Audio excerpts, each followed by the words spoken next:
শিশুটার অ্যাবডোমেনটা একটু দেখেন ডিস্টেন্ডেড হয়ে আছে এবং তার পায়খানা শক্ত হয়, তাই না?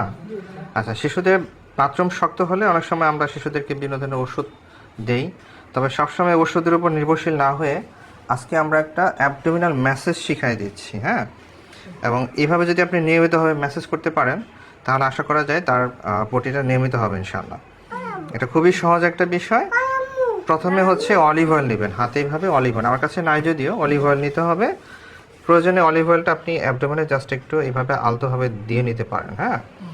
এরপর হচ্ছে আপনাকে যে কাজটা করতে হবে, আমরা সাধারণত ম্যাসেজ করব ওর ইন্টেস্টাইন যেদিকে আছে এই বরাবর, যেমন এটাকে বলে আমরা অ্যাসেন্ডিং কোলন, এখান থেকে অ্যাসেন্ডিং কোলন হচ্ছে লার্জ ইন্টেস্টাইন, এটা হচ্ছে আপনার ট্রান্সভার্স কোলন, এটা হচ্ছে ডিসেন্ডিং কোলন, এখানে সিগময়েড কোলন আছে, এরপরে হচ্ছে আপনার রেকটাম শুরু হয়েছে।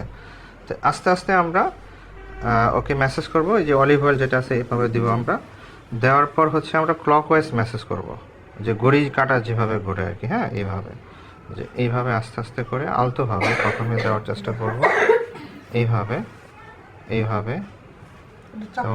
হ্যাঁ হ্যাঁ হ্যাঁ, এবং এখন আস্তে আস্তে করে আরেকটু ডিপ যেতে হবে, ডিপলি, ঠিক আছে। আমার হাতে যেহেতু তেল নাই সেজন্য অত স্মুথলি হচ্ছে না অ্যাকচুয়ালি। এরপর আস্তে আস্তে ডিপলি যেতে হবে, এইভাবে ডিপলি যেতে হবে। এরপর হচ্ছে এইখানে দেখেন, এটা হচ্ছে আম্বিলিকাস, এখানে অ্যান্টেরিয়র সুপিরিয়র ইলেক স্পাইন আছে, এর মাঝখান বরাবর আমরা ধরে নিই এখানে ইলোসিক্যাল একটা ভালভ আছে। তো এই বরাবর আমরা মেসেজ করব, সেকেন্ড যে মেসেজটা আমরা এইভাবে দিয়ে, এই তেলটা এইভাবে দিয়ে এইভাবে এইভাবে এইভাবে, তেলটা থাকলে আরও স্মুথ হইতো, এইভাবে দেবো আমরা। এরপর হচ্ছে আমরা এইভাবে আস্তে আস্তে করে, এই যে যেটা আমি বলছিলাম অ্যাসেন্ডিং কোলন আছে, এখানে কিন্তু স্টুলটা লোড হয়ে থাকে, এভাবে আমরা আস্তে আস্তে করে আর একটু ডিপলি মেসেজ করতে হবে। আমি জাস্ট শেখানোর জন্য এটা দিচ্ছি আর কি। এইভাবে আস্তে আস্তে করে এইভাবে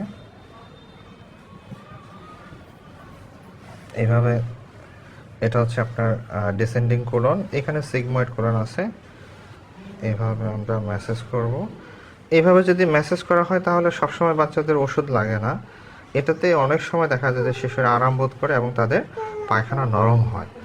সে কিন্তু বেশ কষ্ট পাচ্ছে আসলে অ্যাকচুয়ালি, তাই না? ওষুধও দেওয়া হয়েছে, তারপর কিন্তু কাজ হচ্ছে না আসলে অ্যাকচুয়ালি, তাই না? তো ওষুধের পাশাপাশি এই মেসেজটা শিখিয়ে দিলাম। আশা করা যায় এই মেসেজটা যদি নিয়মিতভাবে করা হয় তাহলে দেখা যাবে যে ওর পটিটাও নরম হয়ে যাবে ইনশাআল্লাহ।